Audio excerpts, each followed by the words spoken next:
이제 본론으로 들어가는데 그 전에 잠깐 정리를 하면서 시작을 하겠습니다. 앞서 제가 이야기한 것들은 제가 그림이 뭔지 궁금해하면서 파들어가다가 알게 된 단서들을 모아서 내린 결론들인데, 사실 그림에 관한 이론이라는 걸 만들 때 이런 식으로 전개될 거라고 제가 예상을 했거나 뭐 이렇게 의도를 한 게 아니라 눈앞에 떨어진 단서들을 따라가다 보니까 이런 모습이 된 거예요. 그리고 제가 이 부도 이론이라고 하면은 이 이론이라는 단어에 너무 심각한 의미를 부여하는 분들이 좀 계시더라고요. 그래서 첨언을 하는데, 이론이라는 말 자체에 아직 증명되지 않은 가설이라는 의미가 이미 담겨 있다고 저는 생각을 합니다. 이게 뭐 사실이라고 증명되거나 도대체 어떻게 증명되는지 모르겠지만, 뭐 그렇게 되면은 그건 법칙이지 이론이라고 하지 않겠죠. 그래서 아직은, 그러니까 제가 드리고 싶은 말씀은 이 부도 이론이라는 거는 계속 디벨롭 되는 과정 중에 있다는 이야기예요. 그리고 이걸 누군가의 인정을 받아서 발표하거나 뭐 할 수 있는 어떤 창구도 없고, 그래서 저도 답답하지만 그냥 이렇게 제 그림에 적용하고 저 혼자 이야기를 하는 방법밖에는 없어요.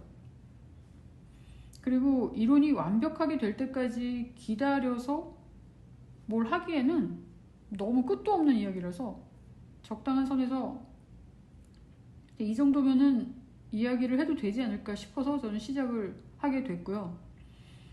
아직 이론을 적용하는 초기 상태고, 그래서 또 어떤 오류가 나타날지 모르지만 사실 그 오류도 시작을 해야 나타나는 거라서 그냥 이렇게 진행하기로 하겠습니다.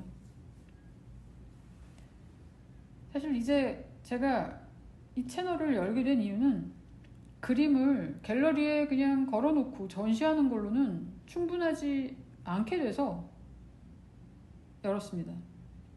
그림이 이제 그냥 보고 끝나는 게 아니라 그림에 대한 설명을 해야 하는데, 그리고 또 그 그림뿐만 아니라 제가 또 다른 종류의 작품도 할 예정인데 그것들도 다 설명이 필요하거든요. 그런데 이게 물리적인 전시 공간에서 또 제가 계속 붙어가지고 작품을 설명할 수 있는 것도 아니기 때문에 이 유튜브라는 공간이 적합하다고 여겨져서 여기서 제가 여러모로 제가 보여주고 싶은 작품들을 보여드리려고 합니다. 물론 오프라인 전시는 꼭 필요해요. 저는 이 오프라인 전시가 왜 필요하냐면은, 이거는 그림은 직접 봐야 되고요, 다른 종류의 작업들도 직접 경험을 해야 되니까 없어서는 안 돼요. 하지만 이게 유튜브라는 채널로 이렇게 기록을 남겨두면은 적어도 기본적인 설명은 해둘 수 있으니까, 앞으로 이제 할 새로운 작업들을 이 공간에서 개념적인 설명과 함께 보여드리도록 하겠습니다. 아마 전시 방법도 좀 더 생각을 해봐야 될 것 같아요. 그리고 제가 그림에 대한 이야기를 하고 있기는 하지만 사실 그림에 관한 이야기는 이 예술 전반에 걸쳐서 적용될 수 있는 개념이에요. 왜냐하면 이 그림 자체가 보이지 않는 의식이 가시화된 거라고 하는 전제에서 지금 모든 개념들이 만들어진 거고, 또 예술이라는 것 역시 보이지 않는 의식작용, 즉 이 정신적인 의식작용이 만들어내는 정신적인 가치를 드러내는 어떤 통로라고 보기 때문에, 제가 그림을 설명을 하지만 그건 그림을 빌어서 예술 전반에 관해 이야기하고 있는 것으로 이제 생각을 해주시면 좋겠습니다. 오늘은 본론으로 들어가는데 제가 순서대로 안 하고 좀 중요한 개념을 먼저 설명을 하면서 이제 다른 설명도 하는 걸로 순서를 잡아 나가겠습니다. 그래서 오늘은 이 그림에 대한 기본 단위하고 그 개념에 대해서 설명을 할게요. 부도 이론이라고 하는 건 사실 단순해요. 이게 별게 아니라, 부도 이론은 그림을 분석할 수 있는 기본 단위를 잡고 그 단위들의 조합을 분별할 수 있도록 만들어주는 방법론이에요. 생각을 해보면 이 대상이 뭐가 됐건, 그게 음악이건 수학이건 물리학이건 우리가 사용하건 언어건 간에 기본 단위가 없는 상태에서는 어떤 것도 분석이 불가능하거든요. 그런데 분석이 안 되면 논리적인 사고도 진행이 안 돼요. 분석도 안 되고 논리적인 사고도 진행이 안 되면 그냥 뭉뚱그려진 모호한 상태로 그냥 남겨지게 돼요. 지금 예술 아니면 이 그림의 상태가 그런 거예요.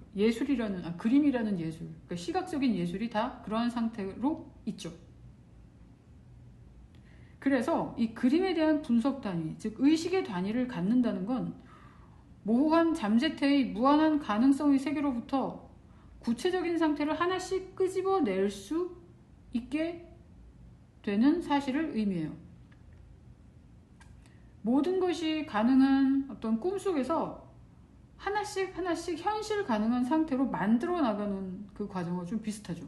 또는 어린 아기가 엄마로부터 분리돼서 개별적인 존재로서 정체성을 찾아 나가면서 성장하는 과정하고도 유사합니다. 모호한 잠재태의 세계에 감싸여 있는 상태는 상대적으로 평안하고 풍요로운 느낌이 들어요. 사실 어떤 것도 결정하지 않은 상태는 무엇이든 될 수 있는 상태가 같잖아요. 그래서 그게 편안하고 풍요로운 상태일 수도 있고 기분 좋은 상태일 수도 있지만 사실 그건 뭐가 된 상태는 아니죠. 그냥 꿈을 꾸는 상태인 거죠. 그래서 모호한 상태라고 하는 거고요. 이러한 모호한 상태에서 벗어나서 독립적인 개체성을 구축하기 위해서 의식의 기본 단위가 필요한 거예요. 인간의 자아가 독립적인 개체가 되기 위해서 성장하고 움직이듯이 작품도 또한 저는 그렇다고 보거든요.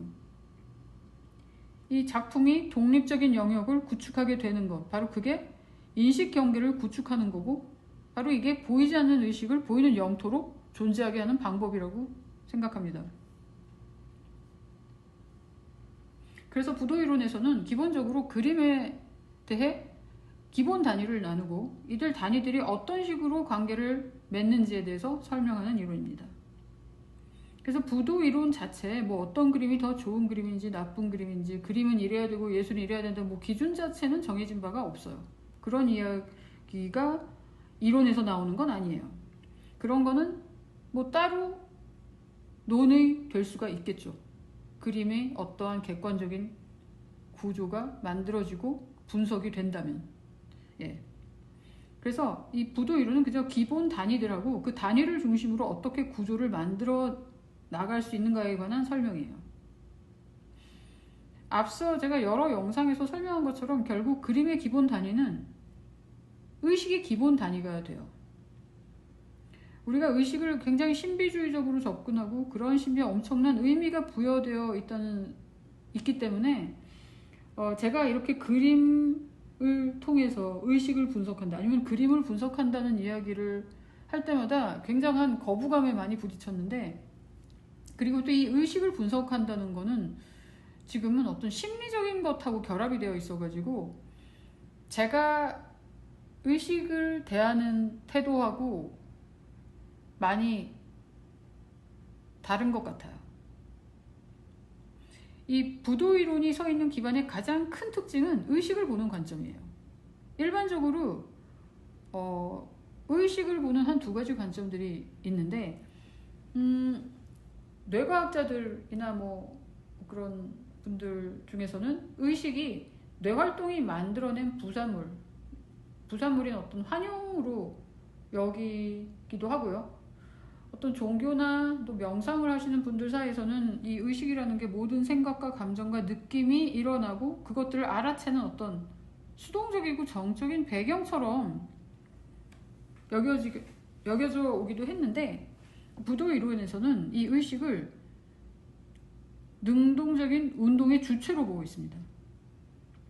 우리의 의도적인 어떤 의식 활동이 일으키는 주체로 보고 있는 거죠.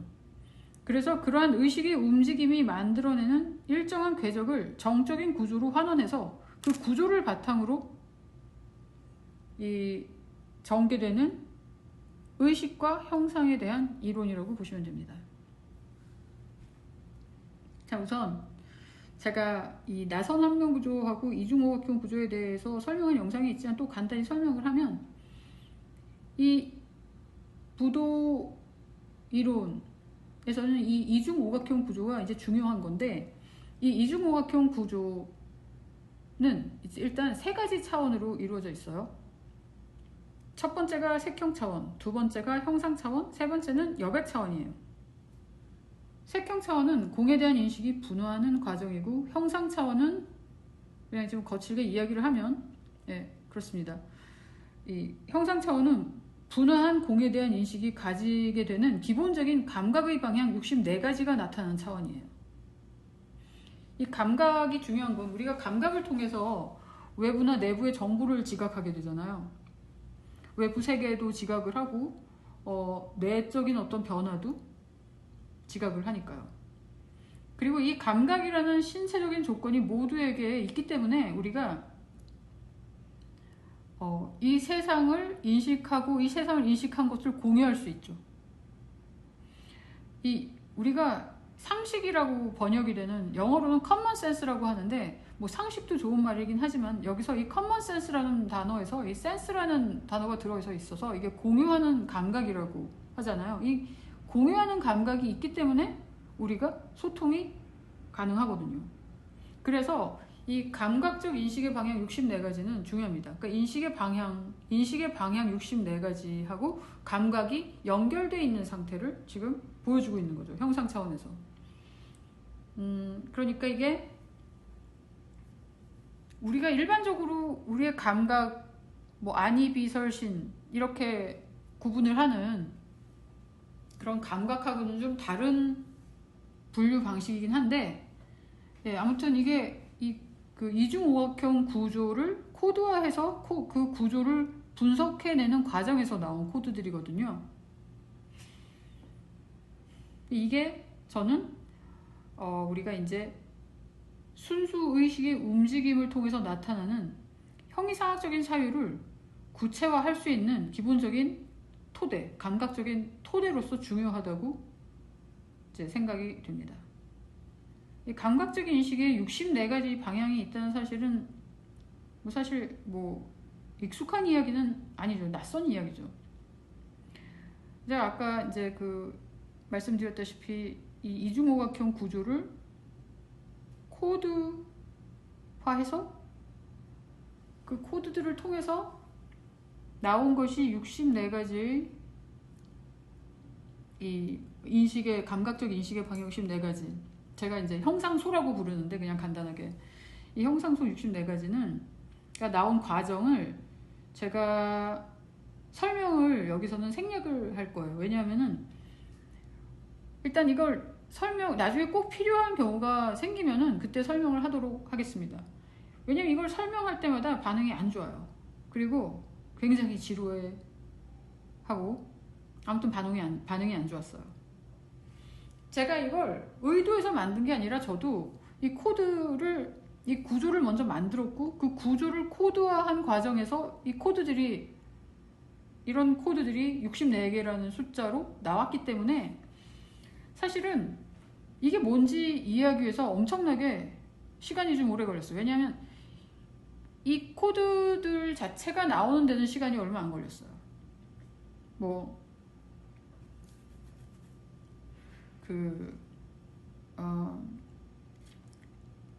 이 이중오각형 구조가 만들어지고, 그 다음에 거기서 64개의 이 형상소가 나오고, 다음에 또 개념적인 코드가 나오고 하는 부도 이론의 큰 틀이 나오는 데는 시간이 많이 안 걸렸는데, 이 코드들을 이제 적용하기 위해서 이게 뭔지 알아보고, 그 다음에 이 코드들이 결국에는 형상으로 표현될 때 어떤 모습인지 그거를 이제 추론해내는데 굉장히 시간이 오래 걸리고, 어마어마하게 많이 틀렸고 말을 많이 바꿨고 그랬어요. 그래서 제가 앞서 책을 냈었는데, 이 책에는 이 과정이, 이러한 코드들이 나온 과정이 꽤 자세하게 설명이 되어져 있지만, 오타는 차치하고 결국에는 그 이론이 나온 과정들에 대한 설명은 별 변한 게 없지만, 그 형상소 코드에 대한 설명이라든가 이런 것들이 다 틀렸기 때문에 제가 더 이상은 책을 사람들한테 안 보여주려고 해요. 꼭 아주 친한 사람들한테 뭐 필요한 경우에는 주기도 하지만, 예. 아무튼 그렇습니다. 그래서 이 형상 차원에서 나타난 64개의 코드들이 나오는 과정은 제가 여기서는 생략을 하겠습니다. 아무튼 이 64개의 코드들, 제가 형상소라고 부르는 이것들은 우리의 기본적인 감각적 인식의 방향이라고 보시면 돼요. 제가 이제 시도하려는 다른 종류의 작품들이 바로 이 64개의 감각적 인식 코드가 있어서 가능해지는 거예요. 단순히 이것들은 시각적인 것으로만 해석될 수 있는 게 아니라 청각이라든가 뭐 후각이라든가 아니면 맛이라든가 뭐 여러 가지로 해석이 될 수 있기 때문에, 예. 자, 아무튼 이 형상 차원에서 64개의 코드, 감각적 인식이 향하고 있는 방향, 즉 제가 형상소라고 부르는 이 코드들이 나왔고, 그 다음 여백 차원에서는 64개의 기본적 감각적 인식의 방향, 즉 형상소들의 조합과 그 관계에 대한 개념적인 코드가 나와요. 그것도 64개예요. 이 의식의 단위라고 하는 거는 형상 차원에서 나오는 게 아니라 여백 차원에서 분류를 하게 돼요. 이 의식의 단위를 부르는 이름이 있는데 그게 위상이에요. 이게 그때 한문을 잘하는 친구한테 도움을 받아서 이름을 지었는데 상의 위치라는 의미를 담고 있습니다. 위치할 때 위자하고, 제가 한문은 잘 모르겠어요. 위치할 때 위자하고, 그 다음에 그림 상자, 이미지 상자, 아무튼 상자를 붙여서 상의 위치라는 의미를 담고 있어요. 이 위상이라고 하는 거는 외부로 드러난 형상의 모습을 분류하는 거예요. 그리고 이 위상의 종류에는 16가지가 있어요. 그리고 이 위상에는 이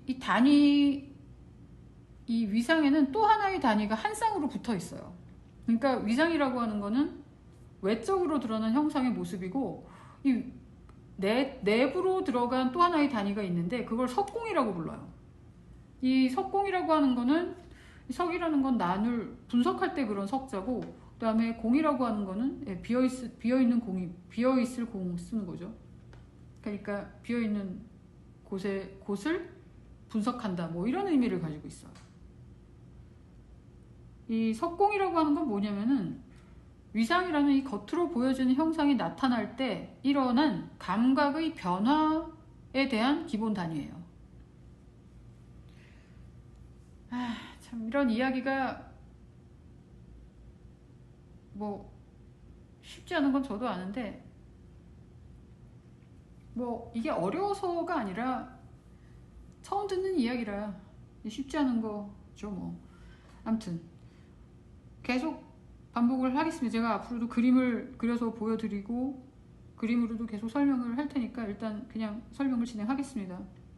그냥 이해가 안 가더라도 넘어가 주시기 바랍니다. 네. 그래서 이제 석공이라고 하는 거는 외부로 형상이 드러날 때 일어나는 감각의 변화에 대한 단위인데, 이 감각의 변화라고 하는 건 뭘 얘기하는 거냐면은 우리가 지각한 순간을 형상으로 표현하고자 할 때 나타나는 변화예요. 그러니까 생각을 이렇게 해보시면 돼요. 우리가 지각하는 순간이 있고요. 그 다음에 그걸 형상으로 표현하는 순간은 다른 순간이에요. 그렇죠. 우리가 지각한 것 그 자체로 바로 나타나지 않아요. 지각을 하고 지각한 상태로 우리가 재인식을 해서 그걸 표현하게 되죠. 재인식을 하면서 표현을 하게 되는 거죠. 그렇기 때문에 결국 이 지각한 순간에 대한 감각을 외부로 드러낼 때 일어난 그 감각의 변화, 감각적 인식의 변화를 나타내는 게 석공이에요. 그래서 이 형상의 단위는 겉으로 보여지는 위상하고 그 안에서 일어난 의식의 흐름을 보여주는 석공이 짝을 이루고 있어요. 이렇게 이 그림의 단위는 곧 의식의 단위가 됩니다. 이 그림의 단위가 곧 의식의 기본 단위가 되는 이유는 이 단위가, 이 위상이라는 게 우리가 한 번에 단 하나의 순간만을 인식한다는 전제 하에서 만들어진 거예요. 이 얘기도 제가 아무튼 한꺼번에 설명하려면은 또 참 그렇기 때문에 제가 차츰차츰 설명을 하겠습니다. 아무튼 지금은 기본적인 개념만 제가 설명을 드릴게요. 그러니까 의식의 기본 단위는 우리가 한 번에 단 하나의 순간만을 인식한다는 전제 하에서 만들어진 단위고, 그러니까 이 위상이라고 하는 거는 그 한 순간의 인식을 말하는 거예요.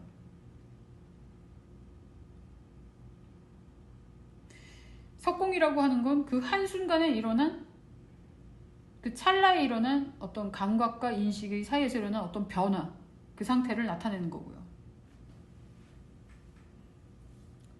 왜 어떻게 그렇게 됐느냐, 어떻게 그게 가능하냐, 뭐 이런 이야기들은 제가 좀 또 나중에 또 설명을 드리겠습니다. 자, 이게 이 형상 차원에서 분류된 64개의 감각적 인식의 방향, 즉 형상소가 단위가 아니라 이 여백 차원에서 단위가 되는 이유가 여기에 있어요. 왜냐하면 한순간에 단 하나의 방향만, 한순간에 단 하나의, 한 번에 단 하나의 순간만을 인식한다는 게 그게 단 하나의 방향만을 지각하는 상태는 아니거든요. 이것도 부연 설명이 좀 필요하지만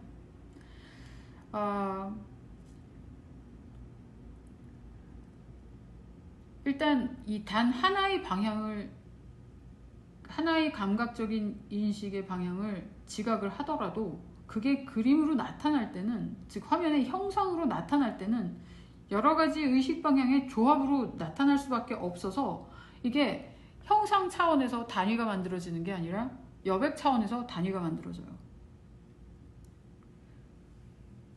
이거는 우리가 이걸 보시면 돼요. 그러니까 한글 기억자 생각해 보세요. 기억이라는 자모가 있잖아요. 뭐라 그래야 되지 이걸? 자음이 있잖아요. 자음. 네. 기억이라는 자음이 있는데 우리가 그걸 읽을 때 기역이라고 읽고 표기하잖아요. 그거하고 좀 유사하다고 보시면 돼요. 그러니까 기억이라는 자음이 있는 상태는 형상 차원인 거고, 그게 64개의 어떤, 그러니까 한글에서의 어떤 자음 모음처럼 64개의 어떤 감각적 인식의 방향이 있는 거고, 그게 기억이나 니은이나 뭐 이런 상태로 있는 거고요. 그걸 외부로 드러냈을 때는 우리가 어떻게 보면 우리가 이걸 읽어야 되잖아요. 기역이라고 읽고 또 기역이라고 쓰기도 하잖아요. 그럴 때는 기역자뿐만 아니라 모음 이자도 필요하고 이음자도 필요하고 모음 여자도 필요한 것처럼 이렇게 여러 가지 형상소들의 조합으로 표현이 될 수밖에 없다는 거죠. 예. 그러니까 이 기본 형상소라는 것 자체가 외부로 드러날 때도 여러 가지 감각적인 인식 방향과 함께 나타난다는 이야기예요. 그래서 의식의 단위가 형상 차원이 아니라 여백 차원에서 나타나요. 이게 이 설명을 먼저 안 드렸는데, 이 여백 차원에서 이 여백이라는 단어는 제가 이게 사실은 나머지 공간이라는 의미인데, 사실 우리가 살고 있는 세계에 빈 공간은 없어요. 이걸 아시죠? 우리가 빈 방을 빈 공간이라고 부르긴 하지만 사실 거기도 공기로 꽉 차 있잖아요. 우리가 살고 있는 공간에서 빈 공간은 없어요. 그래서 이 빈 공간이라고 하는 거는 순수 개념으로 존재하는 거죠. 제가 다른 영상에서 설명드렸던 것처럼 공이나 무라는 개념처럼요. 그래서 이 빈 공간이라는 건 개념이고, 그래서 이것들은 형상소들의 관계, 즉 기본적인 감각적 인식의 관계들 속에서 존재하게 돼요.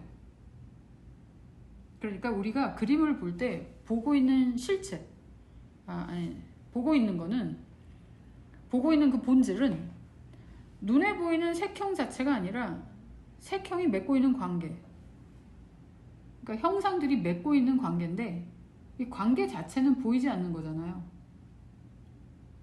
그래서 우리는 이 보이는 형상조합을 통해서 보이지 않는 걸 보고 있는 거예요. 그 보이지 않는 관계의 공간, 그게 바로 여백이라고 보는 거죠. 그래서 이 부분을, 이 관계의 차원을 여백의 차원이라고 이름을 붙였어요. 그러니까 여백이라는 거는 이 형상소들이 관계가 만들어내는 공간이라고 보시면 됩니다. 다음에는 이렇게 분류한 의식 단위를 가지고 그림에서 알 수 있게 되는 정보가 뭔지에 대해서 설명을 하고, 다시 형상 차원으로 돌아가서 이 형상소들에 대해서 설명을 할게요. 순서대로 하면 너무 지루할 것 같아서 그냥 중요한 주제부터 먼저 설명을 하는 건데 좋은 방법인지 잘 모르겠네요. 아무튼 이 영상은 열흘이나 2주에 한 번 업로드 하도록 하겠습니다. 그리고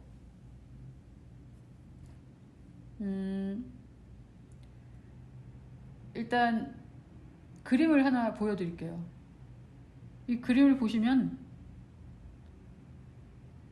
여기 위에 있는 형상은, 그러니까 위에 있는 형상, 아래에 이렇게 동그라미가 여러 개 있는 형상, 이 두 가지가 나누어져 있는데, 위에 있는 거가 하나의 단위예요. 지금 형상 단위고, 아래에 있는 이 형상들은 두 개의 위상이 합쳐져 있는 거예요. 결합된 상태예요.